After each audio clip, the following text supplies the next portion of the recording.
नमस्कार शेतकरी बंधूंनो, मी आपला शेतकरी मित्र किशोर भुडे. आपण गांडूळ खताचे युनिट बनवलं होतं. शाश्वततेकडे जे आपली वाटचाल चालू होती सेंद्रिय शेतीमध्ये, तर त्या निमित्ताने आपण काय केलं होतं की गांडूळ खताचे आपण 5-6 युनिट तयार केलेले होते. म्हणजे काय होतं, आपल्याकडे जो भाजीपाला जो राहते, तर त्याच्यात कधी बी आपल्याला आयतं रेडी राहिलं तर कधी टाकायला बरं होते. आणि याचे रिझल्ट सगळ्यात चांगला आहे. सर्व म्हणजे जिब्रॅलिंग, तुमचं ह्युमस सर्व याचं एकाच ह्याच्यात आहे समजायचं गांडूळ खतामध्ये. तर त्याच्यामुळे आपण हा सेटअप रेडी करून ठेवलेला गांडूळ खताचा. आणि याच्यावर असं काय करतो आपण, जवसाचा जो बुरा आहे त्याचं आपण हे वरतून असं आच्छादन केलेलं आहे. तर हे एकदम असं नॅचरल हे बनवावं लागतं यासाठी. तर नाही तर काय होतं, गांडूळ कधी कधी टिकत नाही. टेम्परेचरमध्ये काय करतं, गांडूळ इकडे तिकडे पलायन करतात. तर त्याच्यासाठी आपण हे नॅचरली असं हे केलेलं आहे.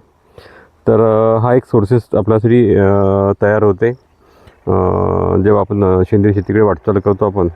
तर हा एक पक्का एक आपल्याकडे रेडी होऊन जाते. ठीक आहे मित्रांनो, धन्यवाद.